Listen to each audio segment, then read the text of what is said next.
Correction de l'exercice 3, page 90. Alors, il s'agit de retrouver les propriétés des parallélogrammes qui sont dans le cours. Donc, dans ce cas, on sait que le quadrilatère est un parallélogramme et on me demande quelle propriété il a. Donc, le cours me dit que les 4 propriétés à connaître sont celles-ci. Et on va voir dans l'exercice celles qui sont demandées.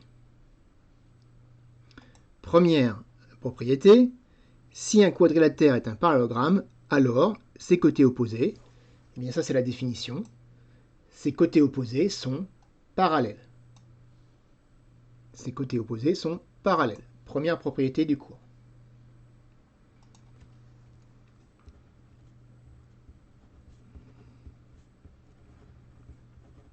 Tout simplement. Ces angles opposés.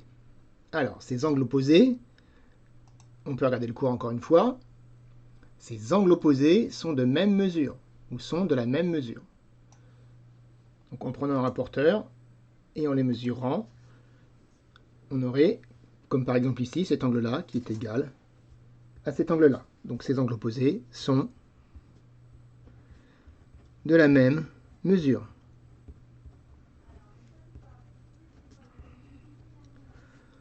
Ensuite, ces angles consécutifs, donc encore une fois je regarde mon cours, et les angles consécutifs, je n'ai pas de propriété sur les angles consécutifs. Alors j'ai fait exprès, c'est une propriété beaucoup plus rare des parallélogrammes qu'on utilise rarement.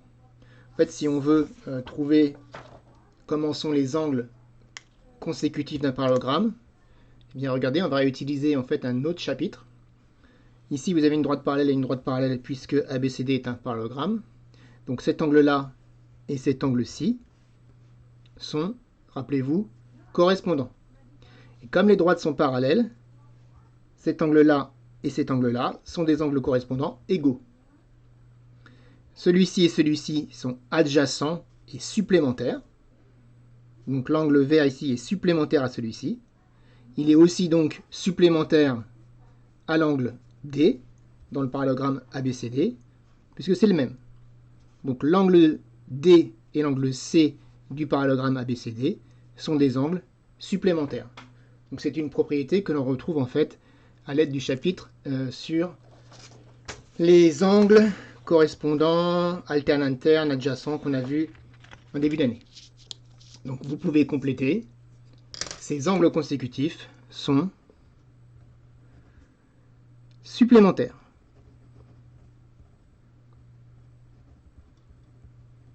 Mais on s'en servira assez rarement. Et ces diagonales, donc si un quadrilatère est un parallélogramme, alors ces diagonales sont de même milieu, ou se coupent en leur milieu. Il y a plusieurs rédactions possibles. Donc l'intersection des diagonales d'un parallélogramme, c'est un point qui est au milieu des deux diagonales. Dans le cours, on a écrit si un quadrilatère est un parallélogramme, alors ces diagonales se coupent en leur milieu, ou ces diagonales sont de même milieu, ou ces diagonales ont le même milieu. Tout ça voulant dire la même chose. Donc dans la question B, on me demande de compléter le tableau avec les propriétés utilisées. Quels sont les angles de même mesure? Ben, c'est les angles opposés qui sont de même mesure. Donc dans ce parallélogramme-là, on peut dire que c'est l'angle celui-ci et celui-ci. ADC est égal à CBA. Et autre paire d'angles de même mesure, ces deux-là, donc c'est le BAD qui est égal à DCB. Et cette propriété-là, donc là ils attendent le numéro en fait des propriétés qui sont au-dessus, c'était la propriété 2 indiquée en haut de l'exercice. Les côtés de même longueur, eh bien ce sont les côtés opposés qui sont de même longueur. Donc encore une fois ici, il faut écrire que c'est le segment BC et le segment AD qui sont de même longueur. Les deux côtés de même longueur, c'est ceux de là. Et si on veut l'écrire sous forme d'égalité, on peut écrire que les deux autres côté, c'est-à-dire CD, est égal à AB.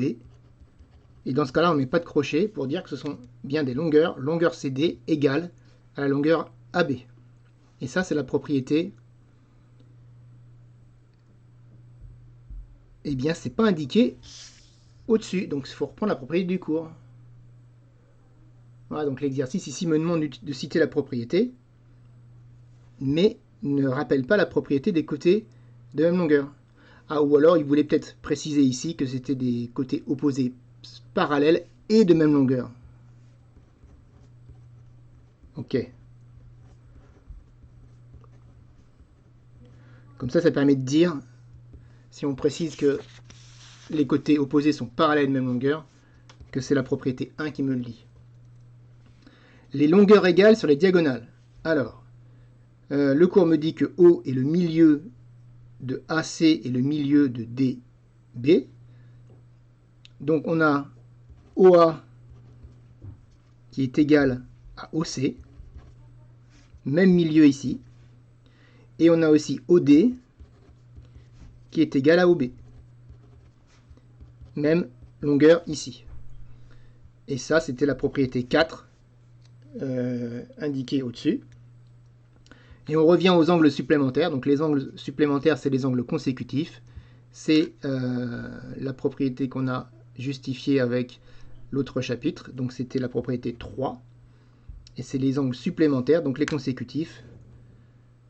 C'est donc celui-ci et celui-ci. Donc ADC et DCB. Ainsi que... Ah, il y en a plein en fait. En fait, celui-là et celui-là, celui-là et celui-là, celui-là et celui-là, celui-là et celui-là. En fait, on les prend par deux. Et à chaque fois, moi j'ai pris donc celui-là et celui-là. Et je vais prendre celui-ci et celui-ci. Allez. Et DCB, DCB et CBA. Et en fait, ça en fait plus de couples d'angles supplémentaires, puisqu'on peut les regrouper par deux de plusieurs façons. Donc j'ai pris ces deux-là, mais on aurait pu prendre ces deux-là, ou bien ces deux-là, ou bien ces deux-là. Voilà.